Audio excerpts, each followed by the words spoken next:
No jantar de ação de graças, minha mãe, Eleanor, ergueu sua taça de champanhe. Ela olhou diretamente para mim, a única filha da família, vestindo um uniforme militar, e rosnou: sua filha ingrata. Você é uma mancha nesta família. Sai daqui. A mesa inteira ficou em silêncio. Mas eles não sabiam. Um soldado nunca é derrotado por palavras. Meu nome é Jaime North e tenho 28 anos. Ao passar pela pesada porta de carvalho da casa de arenito marrom da minha família em Beacon Hill, o calor da casa parecia uma decepção. O ar estava impregnado do aroma rico de peru assado e sálvia, um aroma tão ligado ao dia de ação de graças que quase aliviou o nó de ansiedade no meu estômago. Era um medo familiar, um sentimento que eu carregava para esta casa todos os anos. Enfiada no bolso do meu casaco, a carta oficial parecia pesada, suas bordas nítidas uma prece silenciosa. Sargento Jaime North. Eu havia praticado no espelho, ensaiando como apresentar esse pedaço da minha vida para que não fosse descartado como mais uma anedota trivial. Passei a vida lutando por um mínimo de aprovação deles, e esta noite eu esperava que fosse diferente. Da entrada, eu os vi reunidos na sala de estar formal. Minha irmã, Clarissa, uma advogada brilhante, estava rindo de algo que minha mãe, Eleanor, havia dito. Meu irmão mais novo, Spencer, uma estrela em ascensão nas finanças, estava ao lado deles, com o braço em volta de sua namorada perfeita, Isabelle. O rosto de Eleanor se iluminou com o orgulho que ela reservava exclusivamente para eles. Sua voz ecoou enquanto ela elogiava o caso mais recente de Clarissa e o novo negócio de Spencer. Respirei fundo, meus dedos se fechando em volta da carta. Tudo o que eu queria era um único momento para entrar e finalmente ser vista. Quando nos sentamos para jantar, a longa mesa de mogno brilhava, posta com os melhores talheres da família. O peru assado tinha um dourado pitoresco. O molho de cranberry caseiro estava vermelho rubi em uma tigela de cristal, e o aroma de torta de abóbora vinha da cozinha. Estava tudo perfeito, um palco perfeito para o drama que viria. Minha mãe, Eleanor, ergueu sua taça de champanhe baccarat espumante, batendo-a suavemente para chamar a atenção. Era a hora do seu discurso anual de ação de graças. A família, começou ela, com o olhar nos percorrendo. Ela elogiou o diploma de Clarissa em Direito em Harvard e brindou a incrível perspicácia empresarial de Spencer. Suas palavras eram como xarope dourado quente derramado sobre seus 2 filhos queridos. Então seu olhar, frio e penetrante como o gelo, pousou em mim. E, claro, tem a Jaime, disse ela, com a voz entremeada por um suspiro de desprezo, com seu trabalho de marketing e seu pequeno passatempo de fim de semana no exército. Algumas risadas educadas e tensas ecoaram pela mesa. Minhas bochechas queimaram de vergonha. Um hobby. Era assim que ela chamava meu juramento a este país. As noites geladas de inverno em exercícios de treinamento, o imenso peso da responsabilidade que eu carregava. Em seu mundo de credenciais da Ivy League e portfólios financeiros, meu serviço não era mais significativo do que uma aula de cerâmica. A palavra ardeu, mas eu me agarrei à carta no bolso. Eu tinha que tentar. Mãe, eu disse, com a voz ligeiramente trêmula, fui promovida a sargento. Eleanor pousou a taça de vinho. O som foi um estalo seco e agudo que cortou a sala. Então ela riu. Não era um som de alegria. Era um ruído frio e quebradiço que rompeu a atmosfera acolhedora.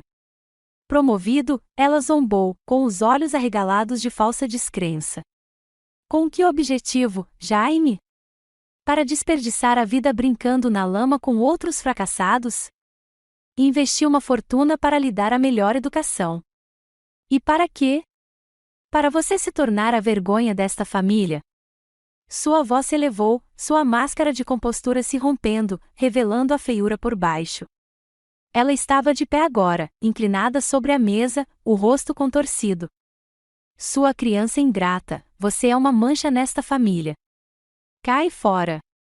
As palavras pairavam no ar, vibrando com veneno. Então, um silêncio ensurdecedor se instalou. Foi absoluto. Meu pai, Harrison, abaixou a cabeça, os olhos fixos no peru em seu prato. Clarissa e Spencer fitavam a toalha de linho branco, com os rostos perfeitamente neutros, a cumplicidade gritando mais alto do que qualquer acusação. Nenhum deles me encarou. Nenhum deles disse uma palavra. Eu não chorei. A raiva e a dor haviam queimado meus canais lacrimais. Naquele momento, meu treinamento militar assumiu o controle. Minha coluna, por conta própria, se endireitou.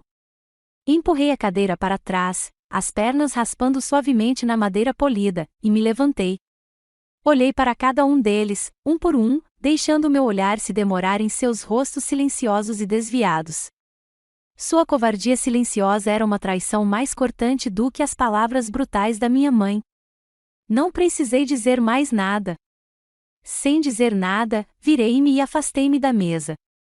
Passei pelo aroma do banquete que eu não comeria, pelas notas suaves de jazz e saí pela pesada porta de carvalho.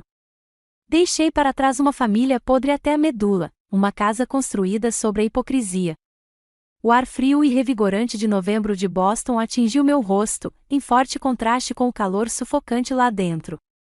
Pela primeira vez, o frio da noite pareceu mais um abraço acolhedor do que o lar de onde eu acabará de ser expulsa. As palavras de Eleanor ecoavam na minha cabeça, um ciclo vicioso e repetitivo. Mas, por baixo delas, uma pergunta mais profunda e dolorosa começou a se formar. Por quê? Por que sou sempre eu? Encolhida no sofá surrado do apartamento da minha melhor amiga, Maia, a pergunta persistente, porque eu, pairava no ar silencioso, um fantasma no quarto. O choque inicial do dia de ação de graças havia se dissipado, deixando para trás a dor oca e familiar de uma ferida que nunca cicatriza de verdade. Minha mente, desesperada por uma resposta, vagou no tempo, vasculhando uma vida inteira de desavenças cuidadosamente arquivadas, em busca do início da fratura, da origem da minha alteridade. A decisão foi tomada no ano em que completei 16 anos. Ganhei o primeiro lugar em um concurso estadual de arte. Não era uma feira escolar pequena. Era um evento significativo com júri. E a conquista foi como um raio de sol no meu peito. Lembro-me de todo o caminho de volta para casa, da galeria, segurando o pesado e brilhante troféu de cristal nas mãos. Era substancial, real, meu coração batia forte contra as costelas com pura e genuína excitação. Eu mal podia esperar para mostrá-los, para finalmente apresentar uma conquista tão tangível, tão validada pelo mundo exterior, que eles não poderiam ignorá-la ou menosprezá-la. Encontrei-os na sala de estar. Estendi-o, minha mãe olhou para o troféu, com um brilho indecifrável nos olhos, antes de seu rosto assumir o habitual sorriso educado e distante. Suas palavras, ditas com um calor suave e desdenhoso, mais cortante do que qualquer grito, ainda ecoam em minha mente. Que passatempo doce, querida, ela disse, dando tapinhas em meu braço como se eu fosse uma criança mostrando a ela um colar de macarrão. Mas vamos nos concentrar nos seus SATs agora. Esse é o seu futuro. Um hobby. Todas aquelas noites curvados sobre uma prancheta. A paixão que eu colocava em cada linha. A maneira como eu via o mundo em formas e sombras. Tudo isso reduzido a um passatempo infantil e pitoresco. Algumas semanas depois, meu coração afundou na boca do estômago. Eu estava procurando uma caixa velha no porão quando a vi. Ali, ao lado de uma pilha de jornais velhos e amarelados destinados à reciclagem, estava meu troféu. Não estava quebrado nem lascado. Foi simplesmente descartado, colocado no lixo, considerado indigno de um espaço em nossa casa. Era uma mensagem clara e silenciosa: você e as coisas que você ama não pertencem a este lugar. As lembranças continuavam vindo, cada uma delas uma camada de prova. Eu tinha 18 anos e o envelope fino de Yale, a alma mater de Clarissa, havia chegado. A carta de rejeição parecia uma declaração pública do meu fracasso. Foi à sombra dessa decepção que tomei uma decisão que mudaria minha vida. Alistei-me na Guarda Nacional do Exército. Eu ansiava pela estrutura, pela disciplina, pelo inabalável senso de propósito e orgulho que eram tão flagrantemente ausentes em minha própria casa. Parecia um caminho nobre, uma maneira de servir a algo maior do que as expectativas sufocantes e materialistas da família Vance. Ainda consigo imaginar o rosto da minha mãe quando lhe mostrei a carta de alistamento. Ela não estava com raiva, o que, de alguma forma, era infinitamente pior. Sua expressão era de profunda e cansada pena, como se estivesse olhando para um animal ferido que não sabia como curar. Ah, Jamie, ela suspirou, com a voz transbordando de uma tristeza condescendente que me arrepiou. É isso que você escolhe quando não consegue competir com seus irmãos? Você está jogando sua vida fora neste jogo. Meu pai, sempre evitando conflitos, apenas resmungou algo sobre a experiência de vida antes de se retirar rapidamente da sala. Eles viam meu juramento à pátria não como um compromisso, mas como um prêmio de consolação. Era o último recurso para a filha que não conseguia acompanhar, uma sentença de morte para o meu futuro, como minha mãe mais tarde o chamou. Em meio a essas memórias frias e penetrantes, uma imagem cálida emergiu, um farol na escuridão sufocante. Meu avô, um veterano condecorado da Marinha, foi o único que realmente viu todas as minhas partes e achou que elas se encaixavam perfeitamente. Quando eu era pequena, ele me levava ao Museu de Belas Artes de Boston, passando horas comigo em frente aos Monets e aos Sargents.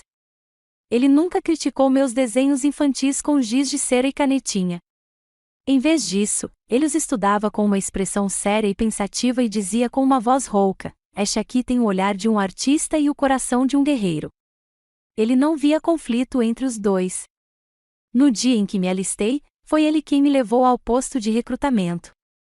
Antes de eu entrar, ele pressionou sua velha e gasta moeda de desafio na minha palma. O metal era frio e pesado contra minha pele, uma âncora sólida. Ele se inclinou e sussurrou, com a voz rouca de uma emoção que o resto da minha família nunca demonstrou: "Nunca deixe ninguém lhe dizer que você não é bom o suficiente." A coragem vem em muitas formas, Jaime, e a sua é uma das mais raras. Ele faleceu há 2 anos, levando consigo a única validação incondicional que eu já conhecera. Sua ausência era um vazio constante e doloroso. Meus pensamentos voltaram rapidamente para o presente. Eu estava na sala de estar de Maia, as luzes da cidade de Boston brilhando do lado de fora da janela como estrelas distantes e indiferentes. Ela havia colocado discretamente uma caneca fumegante de chá de camomila em minhas mãos e colocado um cobertor quente e pesado sobre meus ombros. Não me ofereceu chavões nem garantias fáceis. Ela apenas ficou sentada comigo em silêncio por um longo tempo antes de me olhar, com a expressão firme e inabalável. "Eles não merecem você, Jamie", disse ela, sua voz cortando minha névoa de memórias com absoluta certeza. E naquele momento, ouvindo aquela verdade simples de outra pessoa, finalmente entendi a realidade devastadora. O jantar de ação de graças não foi um incidente isolado. Foi o clímax explosivo e inevitável de uma guerra de atrito de 28 anos, uma guerra que eu sempre estive destinada a perder porque as regras foram escritas por eles e para eles. Eu não tinha sido apenas expulso de casa. Eu tinha estado preso a vida toda, e minha carcereira, em sua fúria ofuscante, sem saber, me entregou a chave. A revelação foi libertadora, mas também aterrorizante, uma queda livre em um mundo desconhecido. Mas o que eu deveria fazer com essa liberdade repentina e dolorosa? Minha nova vida começou em um pequeno apartamento-estúdio no 3º andar em Allston. O bairro pulsava com a energia vibrante e corajosa dos estudantes e artistas que o chamavam de lar, um mundo distante do silêncio imponente e sufocante de Beacon Hill. A mudança foi um borrão de caminhões de mudança alugados e o eco oco dos meus próprios passos em um quarto vazio que cheirava a tinta velha e a vida de outra pessoa. Aquelas primeiras noites foram as mais difíceis, o silêncio profundo e inflexível da minha nova realidade era de alguma forma mais alto e penetrante do que os gritos da minha mãe jamais haviam sido. Era o som esmagador de estar total e completamente desvinculada.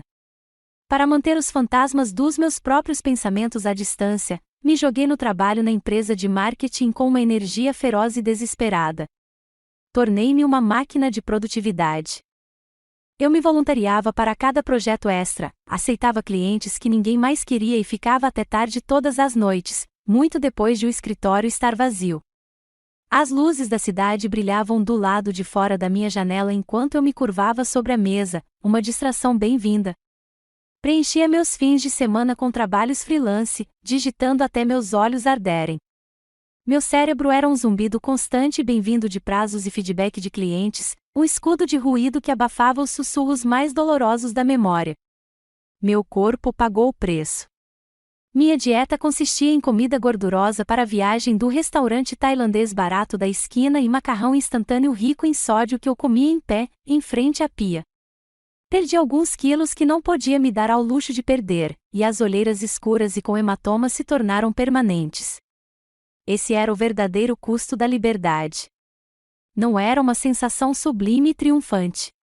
Era uma moeda de troca dura, fria e profundamente solitária, paga com exaustão e isolamento. Então chegou o Natal. A primeira neve de verdade da temporada caiu, cobrindo Boston com um branco suave e tranquilo que pareceu abafar o mundo inteiro.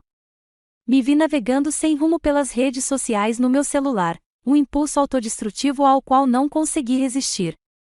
E lá estava, um álbum de fotos intitulado Véspera de Natal da família Vance, postado por Clarissa. A primeira foto mostrava o imponente Abeto Fraser brilhando com 1000 luzinhas, alcançando o teto alto do prédio de arenito marrom de Beacon Hill.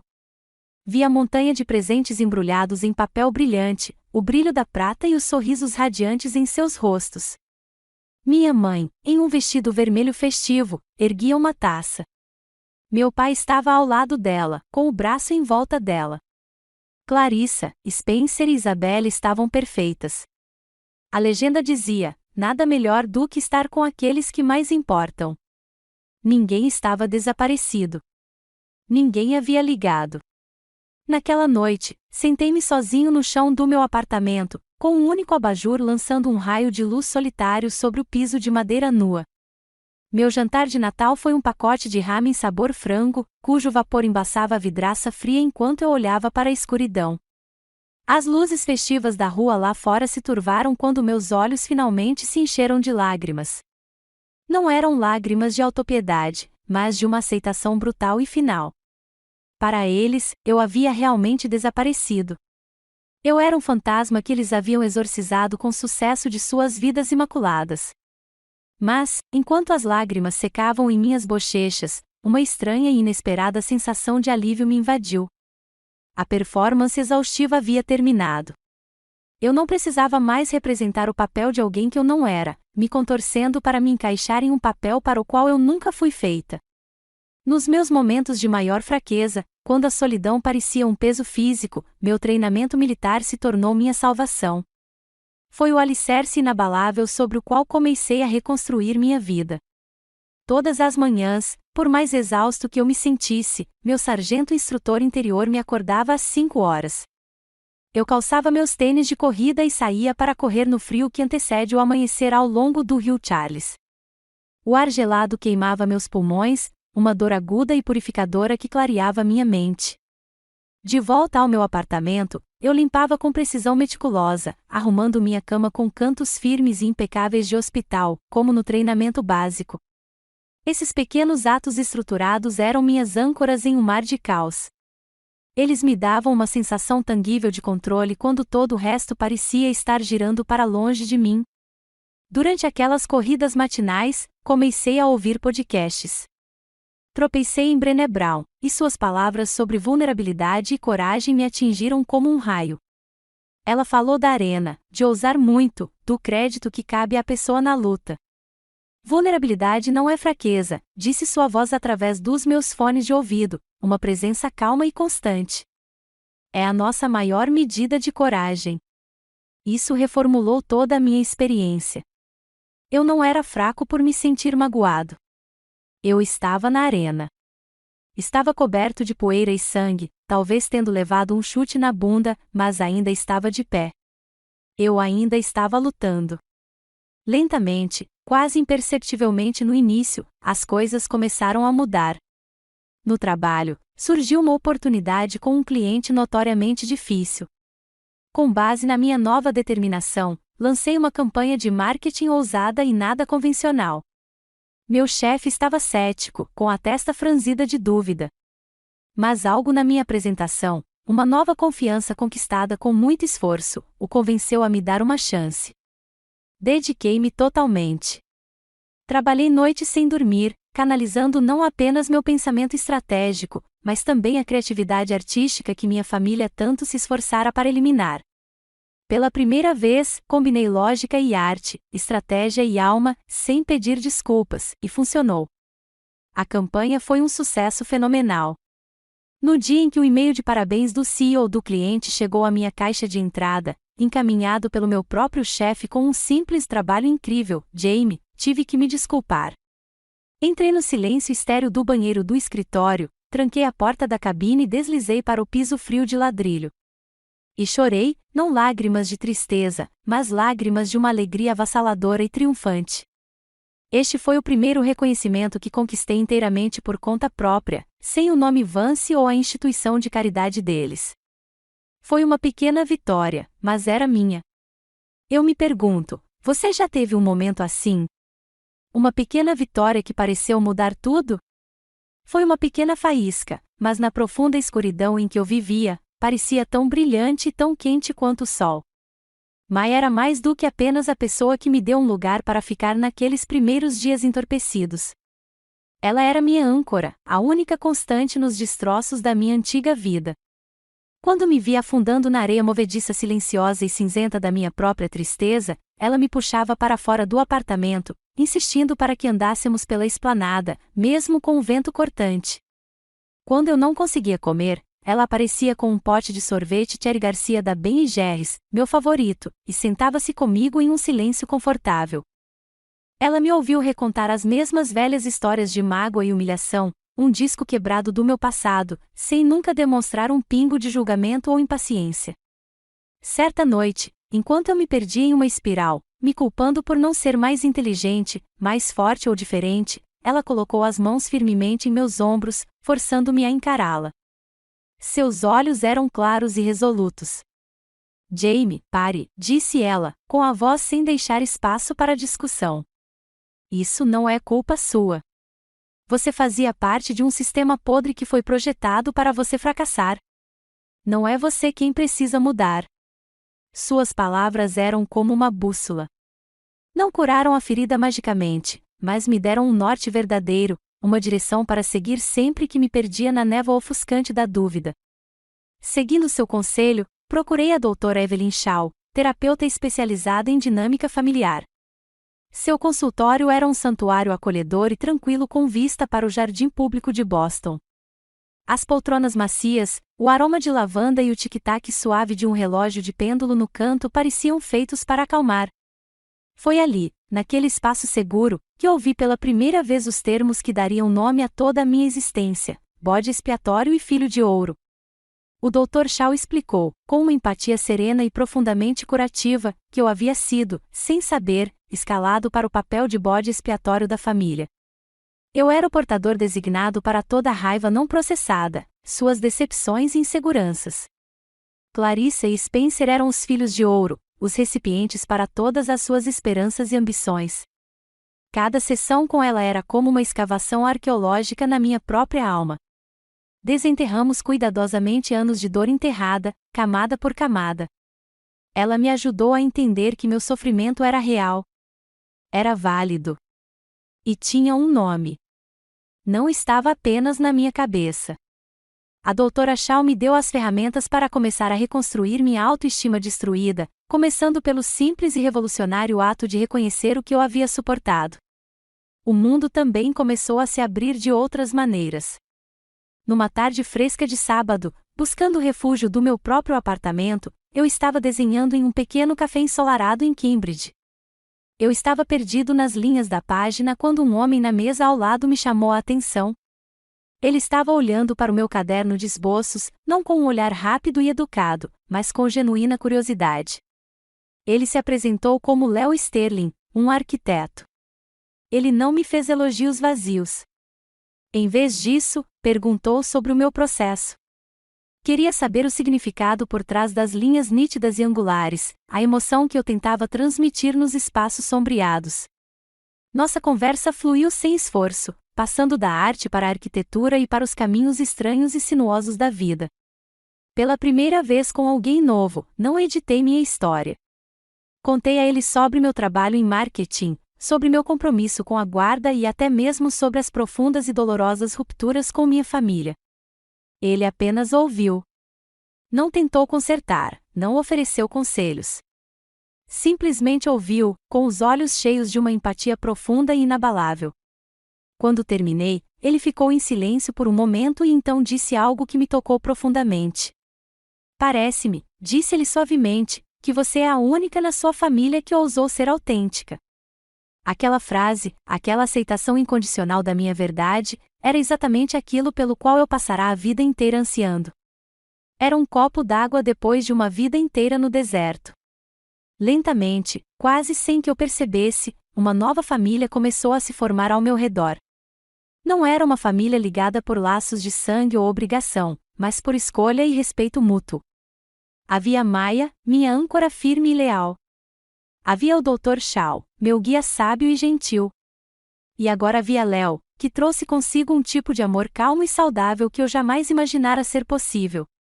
Eles eram o meu povo, uma família que eu mesmo escolhi, que também me escolheu. Eles celebraram a mulher que eu era em toda a minha complexidade, a sargento disciplinada e a artista sensível. Não me pediram para ser menor, mais quieta ou diferente. Só me pediram para ser eu mesma. Deitada na cama certa noite, o silêncio familiar do meu apartamento não parecia mais uma ameaça. Parecia paz. Pela primeira vez em meus 28 anos, senti que pertencia a algum lugar, não por causa de um sobrenome ou linhagem, mas por causa de uma compreensão genuína e uma apreciação genuína. Minha vida finalmente havia encontrado um ritmo tranquilo e estável.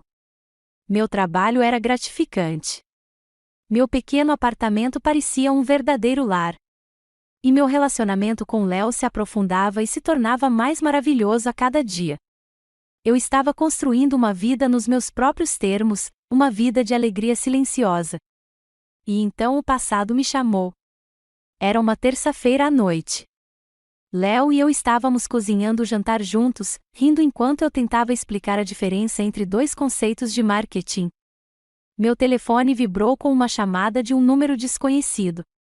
Quase ignorei, mas algo me fez atender.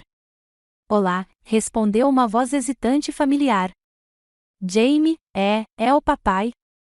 Meu coração deu uma pancada dolorosa nas costelas. Era a primeira vez que eu ouvia a voz dele em quase 6 meses. Por um único e tolo segundo, uma centelha de esperança se acendeu dentro de mim. Talvez ele estivesse ligando para saber como eu estava. Talvez ele estivesse arrependido. Essa esperança morreu quase instantaneamente. Sua voz estava estranha, tensa. Ele não perguntou como eu estava. Não mencionou meu trabalho nem perguntou sobre minha saúde. Pigarreou e foi direto ao ponto. Jaime, escuta. Sua mãe não anda bem. A clássica abertura.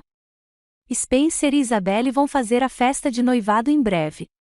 E sua mãe quer que você esteja lá. Ela quer que você volte para casa. As palavras cuidadosamente escolhidas, ela não está bem. Ela quer você em casa, era uma manipulação transparente. Eu conseguia ouvir as cordas invisíveis em cada sílaba. Não era um convite. Era uma convocação, artisticamente disfarçada de apelo à harmonia familiar. Não se tratava de mim. Tratava-se do que eles precisavam de mim. Alguns dias depois, meu irmão Spencer pediu para nos encontrarmos. Nos encontramos em uma cafeteria neutra perto do Boston Common, um lugar sem história para nós. Ele parecia exausto, com a pele sob os olhos inchada e escura. Ele mexia na xícara de café, evitando meu olhar. Você deveria vir, Jamie, disse ele, em voz baixa. Só por uma noite, por mim, por Isabelle. Mamãe está dificultando tudo. Lembrei-me do garotinho que costumava ser meu melhor amigo, meu parceiro no crime, antes que os papéis familiares se tornassem tão rigidamente definidos. Olhei para o homem que ele havia se tornado, um homem agora encarregado de controlar o humor da nossa mãe. Spencer, deixa eu te perguntar uma coisa, honestamente, eu disse, com a voz calma e firme. Você me quer lá porque sente minha falta ou porque quer que a mamãe pare de dificultar a sua vida? Ele olhou para baixo, com os ombros caídos. Não conseguia responder. E em seu silêncio, eu tinha a minha resposta. Ele não estava lá por mim. Estava lá por si mesmo. Ele era o filho de ouro, ainda disposto a sacrificar o bode expiatório da família no altar da sua própria paz e tranquilidade só para manter o sistema disfuncional funcionando sem problemas. A constatação deixou um gosto amargo e metálico na minha boca. Naquela noite, contei tudo ao Léo. Ele ouviu pacientemente, sua presença um conforto caloroso e sólido. Não me disse o que fazer ou o que pensar. Simplesmente me abraçou e fez uma pergunta simples e esclarecedora: voltar lhe trará paz, Jaime? Sua pergunta cortou todo o ruído, toda a culpa e obrigação. Foi direto ao cerne da questão. Voltar não era sobre cura. Era sobre voltar voluntariamente para a mesma velha armadilha, me voluntariando para carregar as correntes do julgamento e da crítica mais uma vez. Era sobre sacrificar minha paz duramente conquistada em troca do conforto temporário deles. Mais tarde, como se o universo quisesse me dar mais um sinal, uma mensagem de texto iluminou meu celular. Era de Isabelle, a noiva de Spencer. Jaime, sei que isso não é da minha conta, mas entendo como a Eleanor trata as pessoas. Por favor, não venha se não quiser. Sua paz de espírito é o mais importante. Aquele simples ato de validação vindo de um quase estranho, alguém com uma perspectiva externa, tinha mais poder e significava mais para mim do que qualquer apelo vazio à família. Minha recusa educada, comunicada por Spencer, não foi bem recebida. Eleanor não me ligou para gritar. Ela fez algo muito pior. Ela intensificou a situação. Ela me ignorou completamente e foi direto ao ponto fundamental da minha nova vida. Ela ligou para o comandante da minha unidade da Guarda Nacional. Meu comandante me ligou mais tarde naquele dia, com a voz misturando preocupação profissional e confusão. Sargento North, começou ele, recebi uma ligação hoje de uma mulher que se identificou como sua mãe, Eleanor Vance. Um medo frio percorreu minha espinha. Ela alegou ser uma mãe preocupada, continuou ele, escolhendo as palavras com cuidado. Ela fez algumas alegações de que você estava com problemas psicológicos, que estava instável. Ela solicitou que a unidade interviesse para que você voltasse para casa, para sua família. Eu escutava, uma fúria silenciosa e gélida crescendo dentro de mim. Minha mãe não estava mais apenas tentando controlar minha vida pessoal. Ela estava ativamente tentando sabotar minha carreira. Ela estava disposta a destruir minha reputação, minha honra e a única coisa na minha vida que eu havia construído inteiramente para mim, sozinha. Isso não era mais um desentendimento familiar. Era um ato de guerra. Depois da ligação com meu comandante, não entrei em pânico. A raiva latente que vinha crescendo há meses não explodiu em uma birra caótica. Ela se cristalizou. Tornou-se uma clareza fria, dura e afiada como o diamante que cortou todo o medo e a confusão residuais. Pela primeira vez, senti um propósito singular e inabalável. Minha primeira atitude foi explicar com calma e profissionalismo a longa e sórdida história do comportamento da minha família ao meu comandante. Expliquei o padrão de manipulação e menosprezo. Ele ouviu, entendeu e me garantiu seu total apoio e confiança, documentando o incidente como uma tentativa de assédio civil.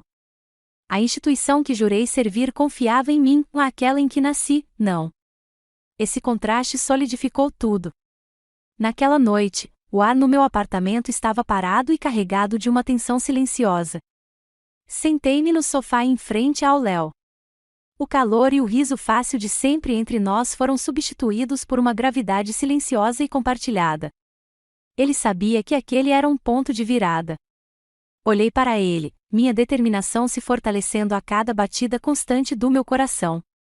Vou ligar para ela, disse eu, com a voz calma e baixa. E preciso que você faça uma coisa por mim. Preciso que grave esta ligação. Léo simplesmente assentiu, com uma expressão séria e inabalável. Não houve hesitação, nem questionamento sobre meu julgamento. Ele simplesmente pegou o celular, abriu o aplicativo de mensagens de voz e apertou o botão vermelho, e o pequeno cronômetro digital iniciou sua contagem silenciosa. Colocou o celular na mesa de centro entre nós, uma testemunha eletrônica e silenciosa. Respirei fundo e deliberadamente. Não era uma respiração para acalmar meus nervos ou reprimir uma onda de medo. Era uma respiração para concentrar minha energia, para reunir cada gota de força que eu havia forjado no fogo e na solidão.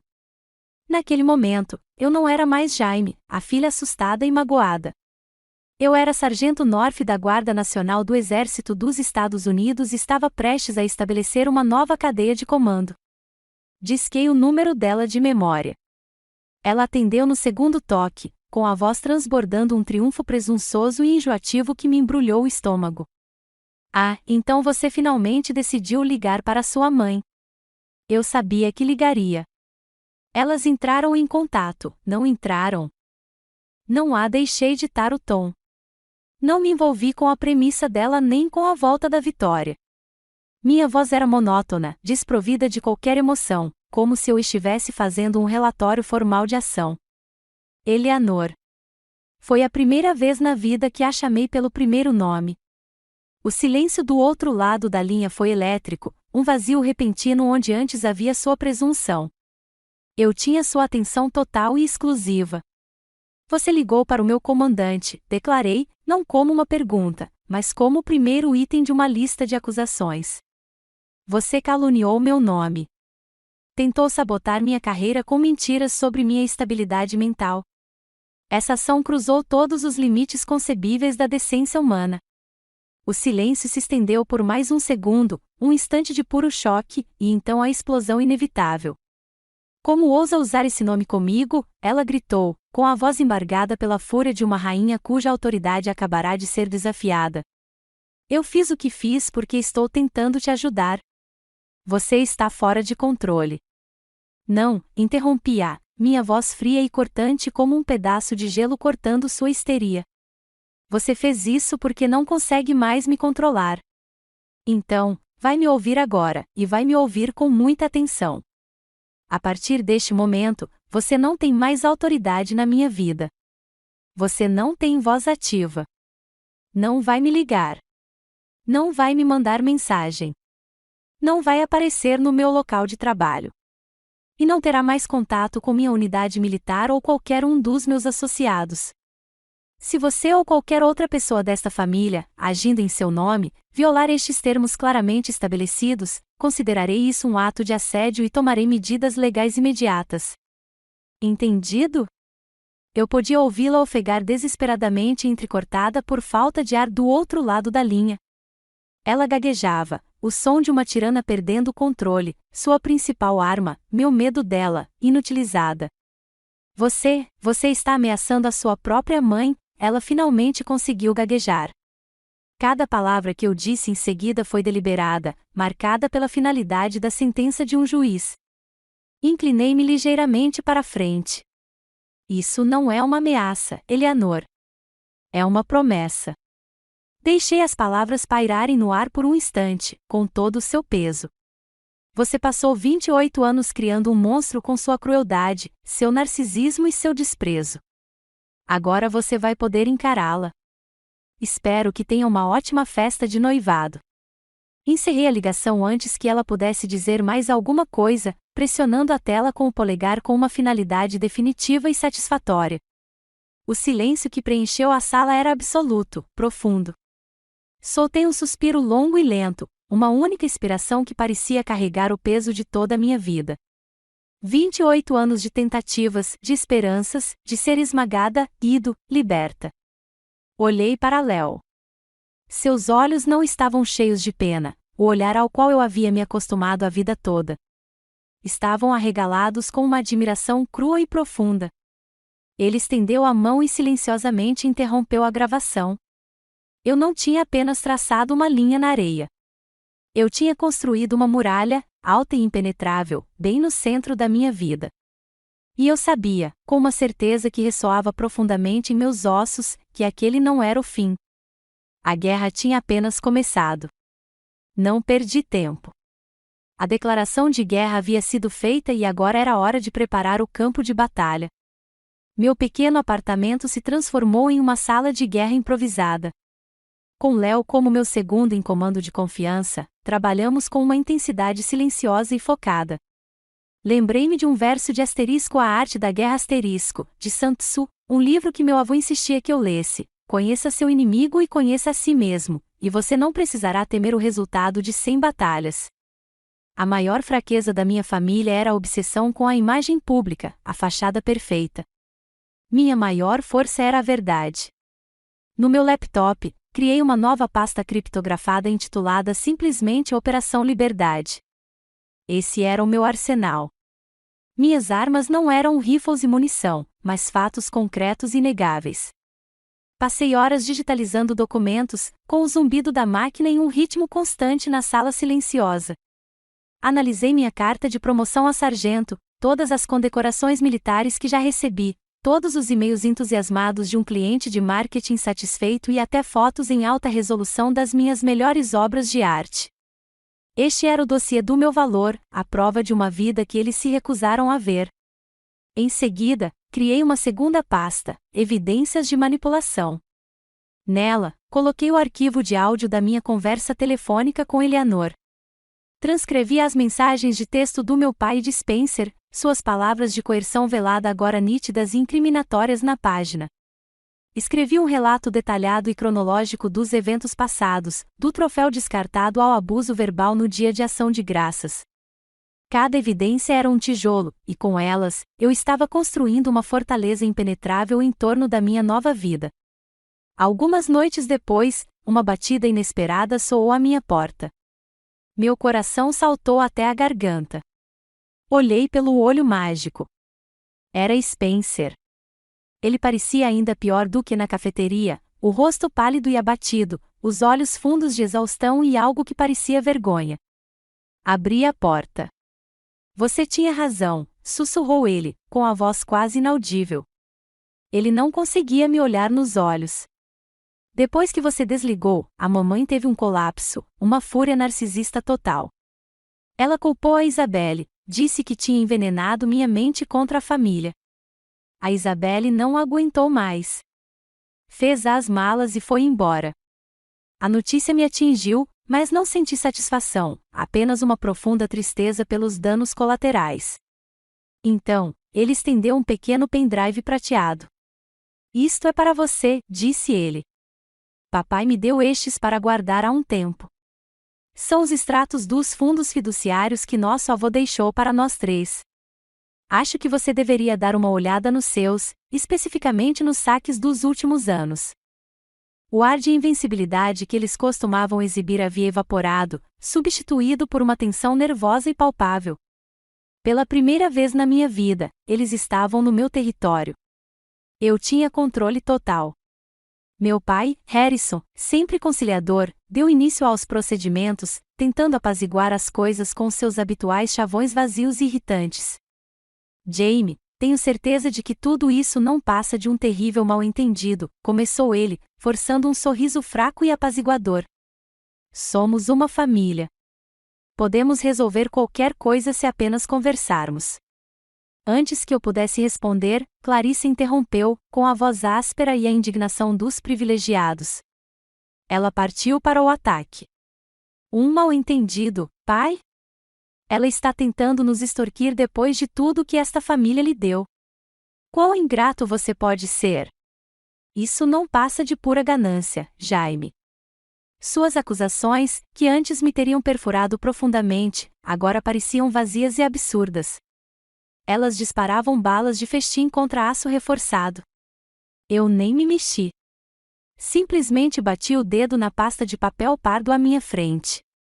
A evidência fria e concreta ali dentro era mais alta e mais poderosa do que seus insultos cansados. Do outro lado da mesa, Eleanor estava estranhamente silenciosa. Seu rosto era uma máscara pálida e tensa de fúria contida e medo crescente. Seus olhos, normalmente tão afiados e críticos, alternavam entre mim e a pasta. Ela soube naquele momento que havia perdido completamente o controle. Suas táticas habituais, gritar, menosprezar, envergonhar publicamente, eram inúteis ali. Então, ela recorreu à sua arma final, aquela que usava quando todo o resto falhava, lágrimas. Seus ombros começaram a tremer e ela soltou um soluço teatral e ofegante.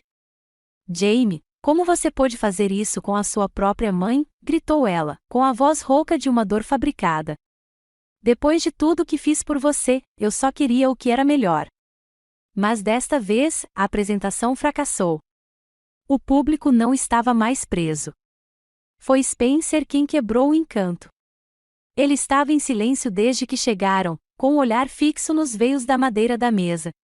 Agora, ele olhava para cima, o rosto marcado por um cansaço profundo, profundo na alma. Pare, mãe, disse ele, com a voz trêmula, mas clara, cortando os soluços falsos com precisão cirúrgica. Pare com isso.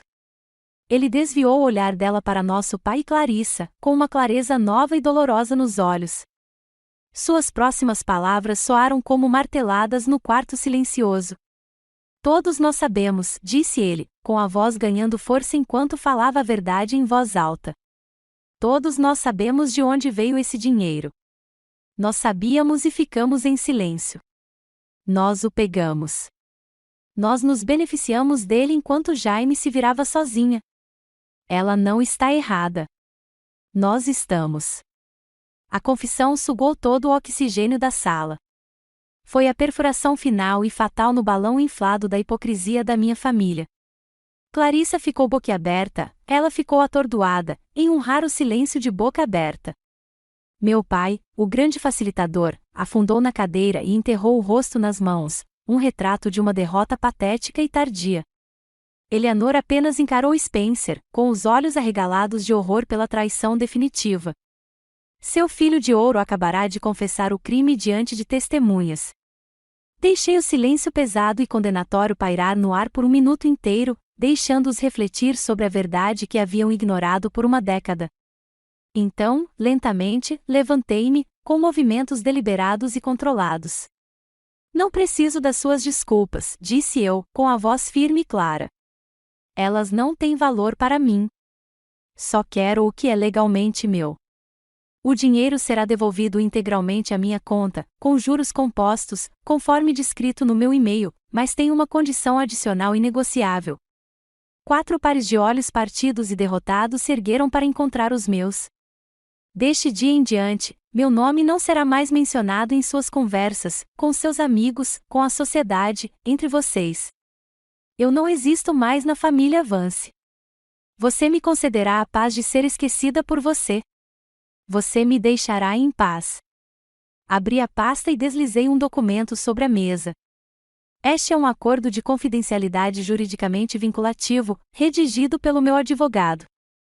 Ele estipula que vocês não discutirão sobre mim, minha vida ou este acordo com terceiros, jamais. Vocês todos assinarão. Olhei para os rostos arrasados de cada um.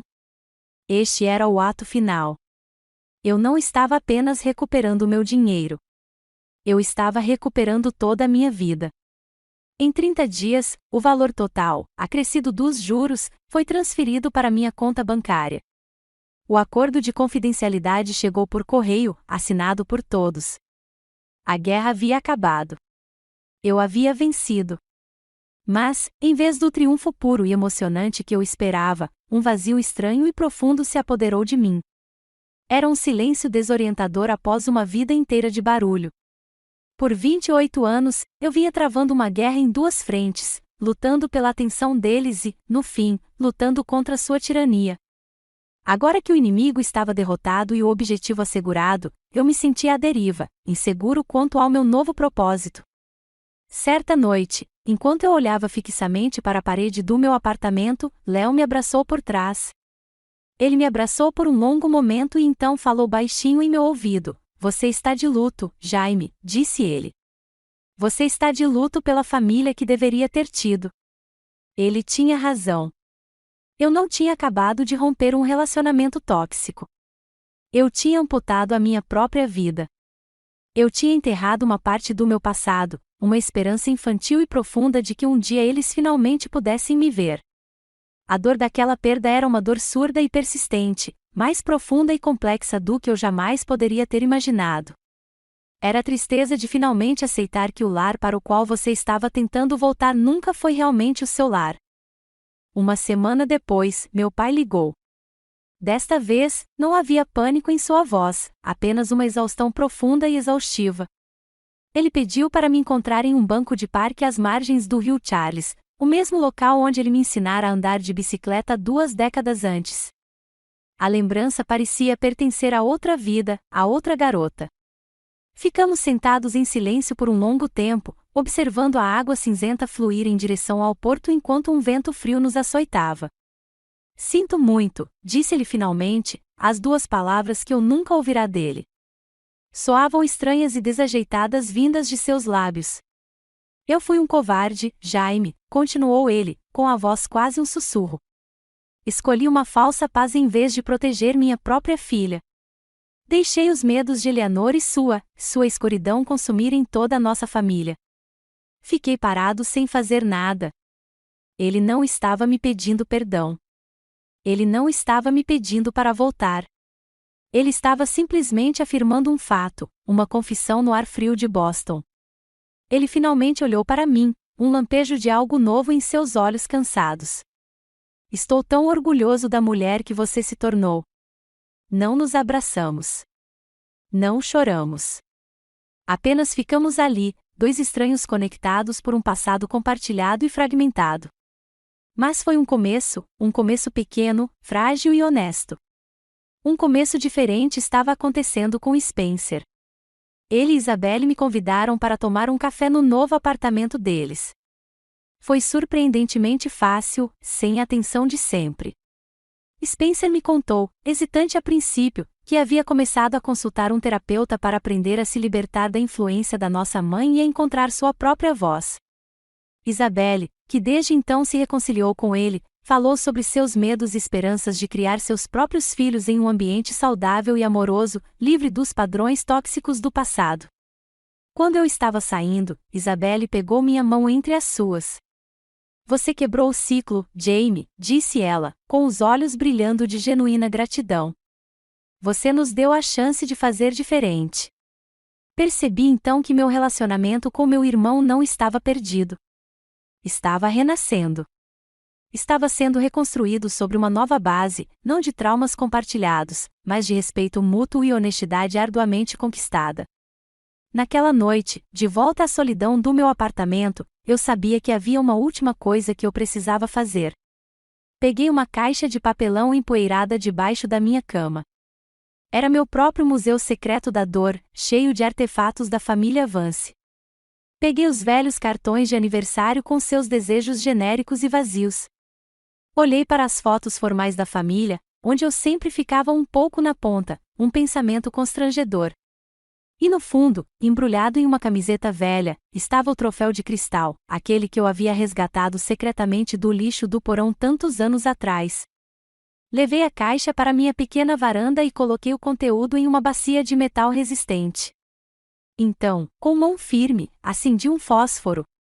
Observei a chama atingir o canto de um cartão de aniversário, o fogo lambendo avidamente as palavras escritas.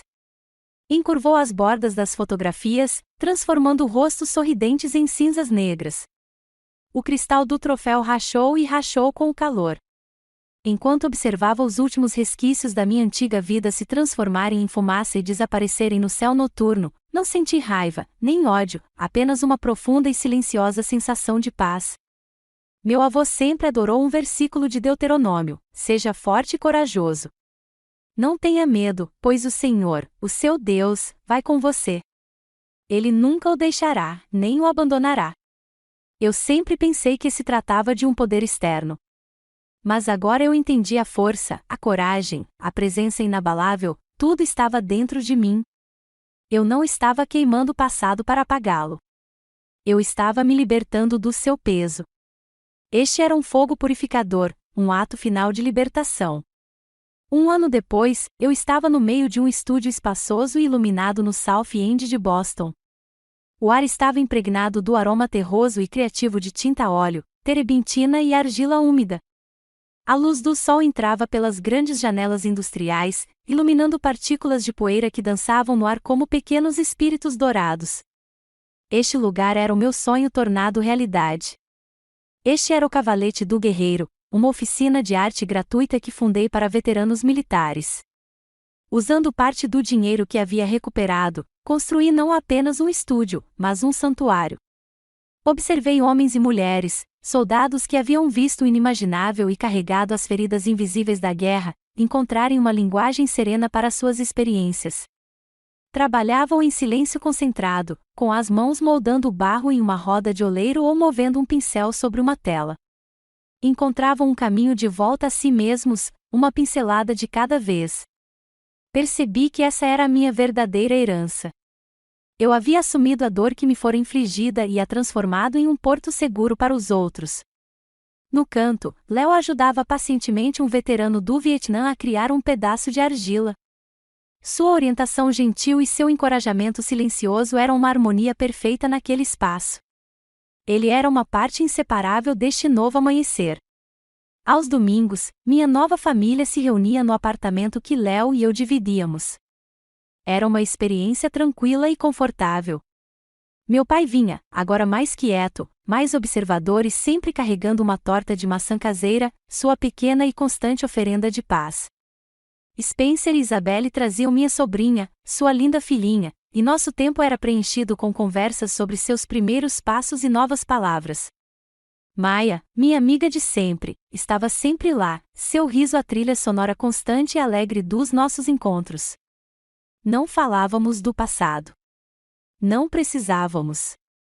Falávamos do futuro, de novos projetos, novas esperanças, novos começos. Não havia julgamentos naquela sala, nem competição, nem insultos cuidadosamente disfarçados.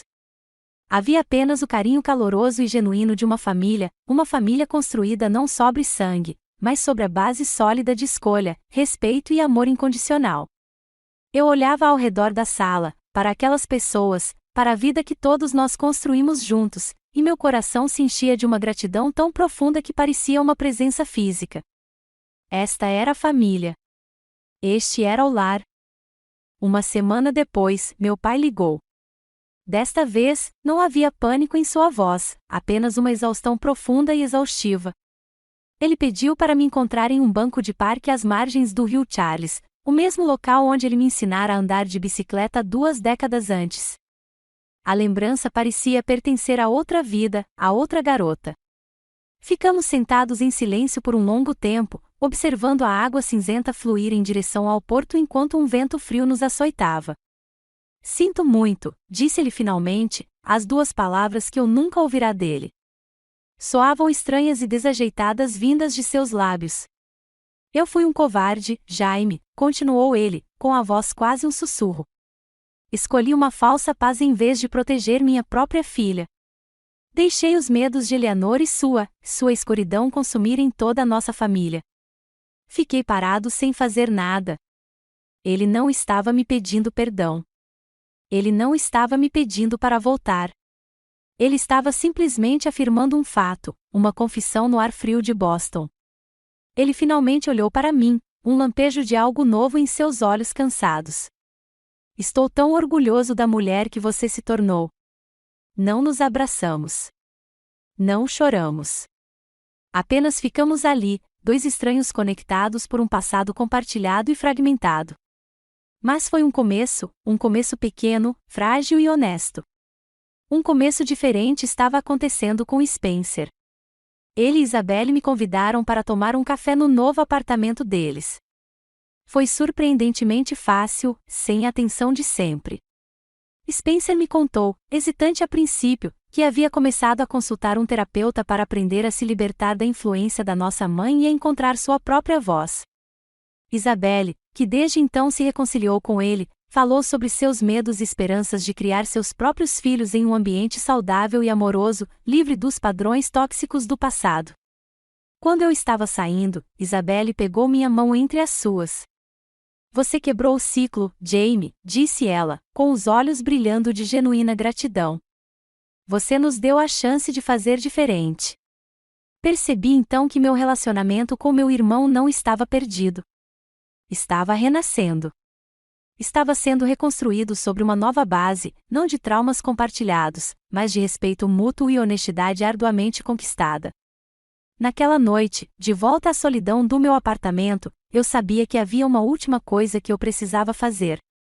Peguei uma caixa de papelão empoeirada debaixo da minha cama. Era meu próprio museu secreto da dor, cheio de artefatos da família Vance. Peguei os velhos cartões de aniversário com seus desejos genéricos e vazios. Olhei para as fotos formais da família, onde eu sempre ficava um pouco na ponta, um pensamento constrangedor. E no fundo, embrulhado em uma camiseta velha, estava o troféu de cristal, aquele que eu havia resgatado secretamente do lixo do porão tantos anos atrás. Levei a caixa para minha pequena varanda e coloquei o conteúdo em uma bacia de metal resistente. Então, com mão firme, acendi um fósforo. Observei a chama atingir o canto de um cartão de aniversário, o fogo lambendo avidamente as palavras escritas. Encurvou as bordas das fotografias, transformando rostos sorridentes em cinzas negras.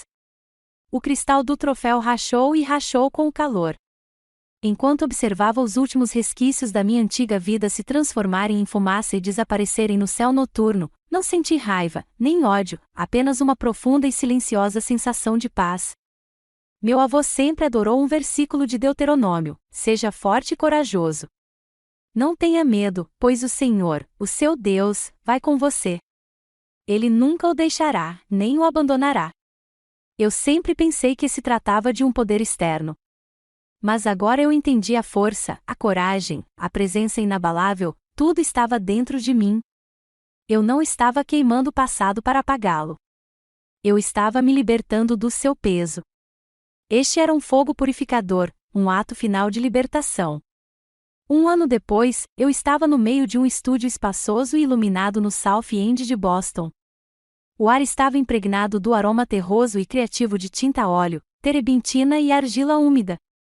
A luz do sol entrava pelas grandes janelas industriais, iluminando partículas de poeira que dançavam no ar como pequenos espíritos dourados.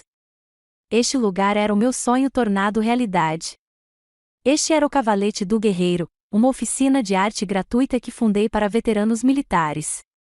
Usando parte do dinheiro que havia recuperado, construí não apenas um estúdio, mas um santuário. Observei homens e mulheres, soldados que haviam visto o inimaginável e carregado as feridas invisíveis da guerra, encontrarem uma linguagem serena para suas experiências. Trabalhavam em silêncio concentrado, com as mãos moldando o barro em uma roda de oleiro ou movendo um pincel sobre uma tela. Encontravam um caminho de volta a si mesmos, uma pincelada de cada vez. Percebi que essa era a minha verdadeira herança. Eu havia assumido a dor que me fora infligida e a transformado em um porto seguro para os outros. No canto, Léo ajudava pacientemente um veterano do Vietnã a criar um pedaço de argila. Sua orientação gentil e seu encorajamento silencioso eram uma harmonia perfeita naquele espaço. Ele era uma parte inseparável deste novo amanhecer. Aos domingos, minha nova família se reunia no apartamento que Léo e eu dividíamos. Era uma experiência tranquila e confortável. Meu pai vinha, agora mais quieto, mais observador e sempre carregando uma torta de maçã caseira, sua pequena e constante oferenda de paz. Spencer e Isabelle traziam minha sobrinha, sua linda filhinha, e nosso tempo era preenchido com conversas sobre seus primeiros passos e novas palavras. Maia, minha amiga de sempre, estava sempre lá, seu riso a trilha sonora constante e alegre dos nossos encontros. Não falávamos do passado. Não precisávamos. Falávamos do futuro, de novos projetos, novas esperanças, novos começos. Não havia julgamentos naquela sala, nem competição, nem insultos cuidadosamente disfarçados. Havia apenas o carinho caloroso e genuíno de uma família construída não sobre sangue, mas sobre a base sólida de escolha, respeito e amor incondicional. Eu olhava ao redor da sala, para aquelas pessoas, para a vida que todos nós construímos juntos, e meu coração se enchia de uma gratidão tão profunda que parecia uma presença física. Esta era a família. Este era o lar.